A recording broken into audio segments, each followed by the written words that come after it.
BBC Sounds. Music, radio, podcasts. Warning, this podcast contains strong language, so don't tell your parents. Yo, what's going on? Welcome to the Youngblood podcast. Turn up that volume. I've been wanting to do something like this for such a long time. I want to create a space that is going to uplift your voices, uplift your opinions, a space for you to talk about the challenges that we face every day as young people. The mindless dividers. Each episode I'm going to speak to one of you at home about something that's happening in your life, something that's challenging you, something you're going through. This podcast is a place of no shame, no judgment, throw it out the window, and I'm never, ever, ever, ever, ever going to tell you what to think or do. That is your right and your right alone. It's just going to be me having a chat with one of you at home. Thank you so much to everyone that applied for this. You kind of broke the BBC website. There was thousands and thousands of you, which kind of blew my mind, to be honest. I was like, what? I got a call and it was just like, it's pandemonium, and that's what we wanted, and it made me so happy because I think it shows me how many of us are going through the same things, and it shows us that none of us are alone in the way we think and the way we feel. My guest this week is Ashley. She's 24 from Glasgow. I chatted to Ashley about her sexuality and how it's evolved and still evolving over her life.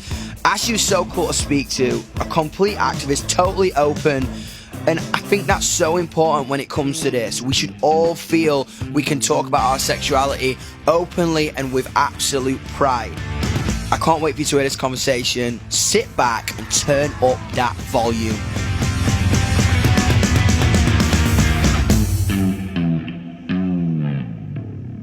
Ash! Hello! Yo! How are you? I love your hair. Thank you. Brushed it this morning. Oh, good. Scottish, yes! Good Glaswegian. My favourite people in the world. We're all mental. Innit, man? We're talking about the good old subject of sexuality today. The joys. The subject with 10 zillion possibilities. Yeah. But that's what we love. When did you realise you were kind of first attracted to girls? I would say maybe at the age of like 12, 13. So I never knew at that point that I was attracted to girls. I just knew that something wasn't right. So like all my friends were talking about how, oh, they fancied this boy, they liked this boy. And I was just kind of like, I don't have it in me. Like I don't see it. I don't have the attraction there. Or I'm not interested. But I was like a wee weird kid. So I thought I was maybe just occupied elsewhere.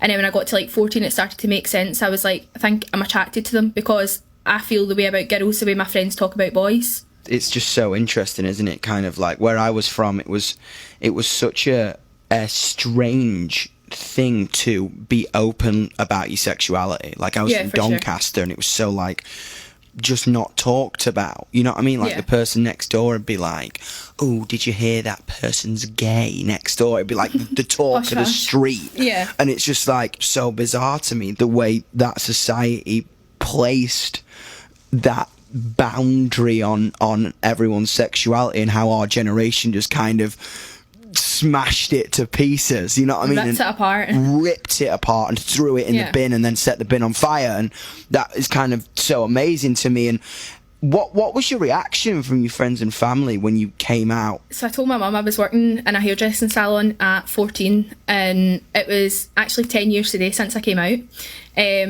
So I seen all over social media people saying like it was National Coming Out Day, just be free to be yourself, express yourself as you want. And I was like, do you know what, I'm sick of hiding it now. So I text my mum and I said, I've got something to tell you. And she was like, right, what is it? I was like, I'll tell you when I finish work. I'm not having this conversation over text. She was like, Ash, if you're pregnant, like you're 14. I was like, no, Mum. Nah, complete opposite. Definitely not pregnant. And I told her, and she picked me up from work. We spoke about it, and she was literally just like, Ash, don't put yourself in a box. Like, if you're just saying you're gay to try and be different and be cool, then it's not going to work for you. And I was like, definitely not doing it to be cool, like the opposite. But she was really, really chill about it, and she was just like, don't put yourself in this box. Like, just wait and see what happens when you're older, see how you feel. And at that age, I was like, nope, this is a box. I'm in it. This is my label, and I'm wearing it with pride.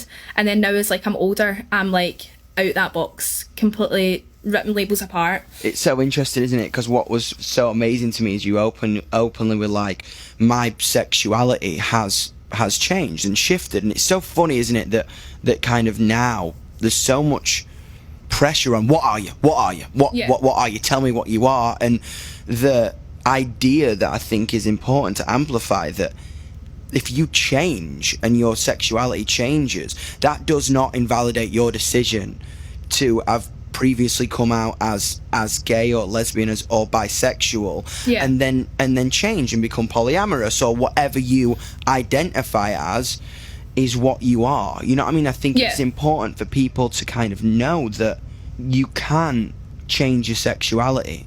It is okay to explore. You know what I mean? If you're gay, be proud of being gay. If you're straight, be proud of being straight. If you just don't know, be proud of that too. Yeah, for sure. The way society is now, like, everyone, as you said, put themselves, like, society tells us we need to put ourselves in a box. We need to identify as male or female when there's a million other things in between. You need to identify as gay, lesbian, bisexual. Like, there's a million other things.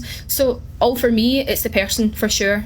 It's took me a while to realise that, but now, as I say that I'm getting older, like, I don't look at the person and think it's what's between your legs is what makes me attracted to you. It's not. Completely, and I completely understand that, because I think for me it's like I never knew. You know what I mean? I think I never knew, and everyone was always, especially kind of since I got famous as well, people were just like, what are you? Tell us what you are. Tell us what you are. And I was like, yo, I don't know, because I would meet boys as well and I'd be like, oh my, I want to rip your clothes off and kiss you, but I'd never kind of experienced that or felt like that towards someone else either. And it is just so interesting to me that before our generation kind of took a stand against this, it was so scary to just be what you are and exist in this sense of fluidity and freedom and expression. And it's kind of crazy that it's 2020 and we just kind of got here, you know. And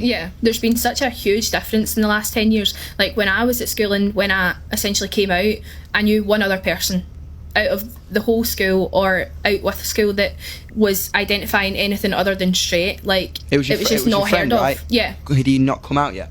No, he hadn't come out, but it was written out him. It was one of the things that everyone knew, but because it was so hush-hush and nobody was to speak about it, it wasn't a conversation that you could just be like, oh, so that's what you are, that's fine. Did you think by you coming out that might have maybe gave him a little bit of courage or kind of, oh wow, I'm actually not the only one in this environment? Yeah, like, we had a conversation not long after it, because when I told my mum, I was like, explained that she was really, really chill about it and she was so supportive, and I says to him, like, I know your mum, she'll be the exact same, like, she doesn't care, and if I'm being 100% honest, she knows. Like, she knows about you. She just doesn't want to tell you. And it was maybe about a year or two after he came out, and he's so proud of himself and his family were so supportive, and it's not as scary as what you think sometimes. 100%, and that's kind of what I always amplify to my fan base and anybody who's listening to this right now. It's like, if you are frightened of kind of coming out and being who you are and saying who you are, or you don't even know who you are but you have an inkling of that,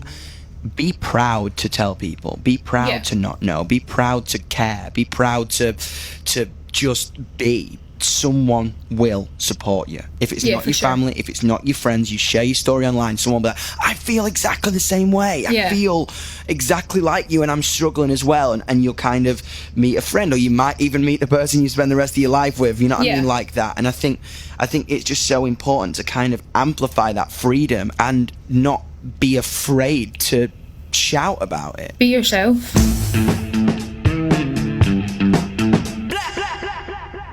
When did you realise, like, okay, I've come out as gay, but I'm attracted to this guy, and now I am absolutely questioning my homosexuality? And it's so funny when you say that question. It's like, I'm questioning my homosexuality. I've done back to front to everyone else. Do you know what I mean? And that's sick, but what was it like?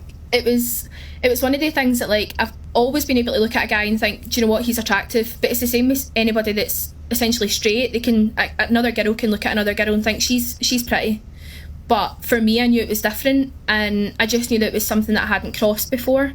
And after it, I was like, do you know what, I don't feel any better for doing it, but also I've explored that side of things, and I know that I've overstepped that line, and it's a possibility. So I wouldn't say after getting my first guy that I knew 100% I wasn't gay, because I think the whole thing was, it was somebody I knew and it was an uncomfortable situation in the sense of he was a friend and we shouldn't have done it in the first place. But then maybe after I had been with him, it was like another year later before I got with another guy, and I was seeing him for quite a while, and then that's when I started to question it, because I was like, is this right? This doesn't feel right. But I think it's because I've told myself I'm in this box, I'm gay, and I've been gay for 8 years. Like, it was so uncomfortable to tell him, because he would, obviously when you get with somebody, you speak about your previous relationships, you speak about your past sex life, like it's just a conversation that is had when I'm an open person. Like, I tell everyone everything. I mean, so am I. That's legitimately it. And I think kind of to really understand yourself, you have to kind of lose yourself in people from different sexualities and not be afraid, be afraid to, because you learn things. Like I was talking to a young trans girl the other week, and I learned so much about what the trans community, how they want to be spoken about, and how they what you need to say and not to say to make me feel valid and real, because I am valid and I am real. And I think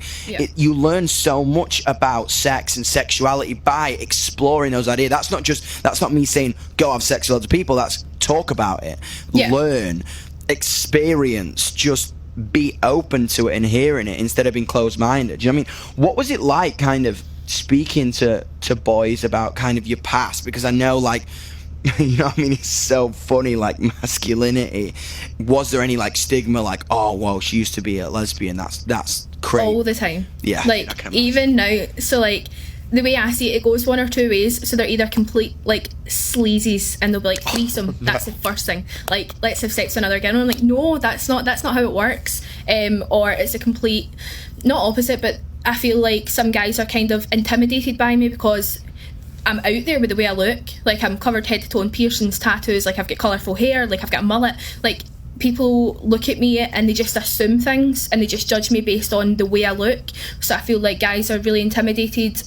I would never be with a pretty boy. Like, a boy in Glasgow with the tightest skinny jeans on, a pair of like Chelsea boots and a big duffer jacket, like it just wouldn't work. Like, they wouldn't give me a second look. And that's what I struggle with, because I feel like it's just the whole stigma of the way I dress, the way I act, how outspoken I am, that they look at me and think, nah, you're just a wee lesbian girl. And I'm like, no. Isn't that so interesting that kind of like it's a two-way street? It's like you over-sexualise it, or you kind of have your masculinity intimidated by it. There's no in between. I have a lot of gay fans, and I speak to them about that and kind of speak to them about that issue, and it's like the way they feel when they are in a gay relationship, a lesbian relationship. It's like, women understand me sexually so much more than a man does. So I get the stigma from a male perspective that, oh, is she going to be, she's been with girls who are going to be so much better in bed with me. But as I say, if you are out there and you are a male that is dating a bisexual or a lesbian girl, or you are in that position, it's not about who's going to be better in bed. Yeah, it's not competition. It's not that simple. It's about scores out of 10. Completely. It's not about scores out of 10. It's about falling in love and having a connection with someone and completely shattering the boxes and shattering the rules, and the willingness to understand, I think, is the biggest thing. And going back to the point of sexuality changing, it is so simple and there's no pressure. It's like, you are who you are, and if one day you could literally meet someone and they could change your whole world. Like, when we talk about it, like, it's all glamorized in a rom-com, this heterosexual thing of here we are, boy, girl, whatever. Bollocks to that. That doesn't mean anything. At the end of the day, you could be happily married for 5 years and then to a woman or a man or whatever, and then you walk up and it just, everything changes. Yep. And that is absolutely possible, because I genuinely believe it's the same as you. It's not what you got in between your legs, it's the person. Yeah, I feel the thing with this generation as well is we've got so much access to information that previous generations didn't have. We are such an open generation where we're not scared to say what we think or say what we feel. Like, we won't let anybody tell us what we think or what we feel anymore. And I feel like we focus so much on pride, on putting a label on ourselves and saying, I am gay, I am straight, I am bisexual, but it's more a case of we need to think, let's not put ourselves in a box. Forget the boxes that we're in. There's no need to be in them. And I think that's the thing. I think it's like, be proud of who you are and be open to discuss and be open to be wrong. Because I sometimes, like, I'm wrong sometimes. It's like I say things that are slightly backwards, but if you are open to go in, okay, I shouldn't have said that. Can you please inform me on what is the right way to talk about this? Yeah. That is what is going to make everything so much easier to understand and completely make things better. Yeah, you know? I think that's a good thing about, like, doing this podcast and things. Like, it gives people a platform. Like, you've made a platform for the community that we're all in for this generation. And that's the thing, like, so many more people are comfortable with being open and asking questions. Like, I'm finding now, like, 5 years ago, people wouldn't ask me any questions about my sexuality, wouldn't ask anything about that side of things, but now people aren't scared to ask questions. Like, my mum openly asks questions. My nan and papa, who are from a generation that it was never heard of, never spoke about, are like so calm and they're so open about it, and they just want to know. It's all about knowledge and just asking questions and finding out things that you don't understand. Dude, you're so interesting. It's so sick to kind of talk to you about this. Like, thank you so much for coming on, and I hope anybody out there, like, has heard Ash's story, and if you're feeling like that, you feel kind of it's brought some light on a situation, and it is okay to be what you are. Just be you. Rockstar. Ash, thank you so much for coming on. Thank you. I love your hair. As I say, I'm going to make sure we kind of keep everyone's contact details, so next time I'm in Glasgow, we got to go for a pint, come to the show backstage. Sure. Drink under the table. Yeah, whatever. That's what I'm saying. They all think Little Doncaster boy thinks he's a hard man. All my boys from Glasgow, so don't worry yourselves. All right, I'll catch you later. For sure, it's been great. Sick puppies. I'll see you soon. See you later. Bye. Rockstar. I absolutely love that. Ashley is a complete rock star.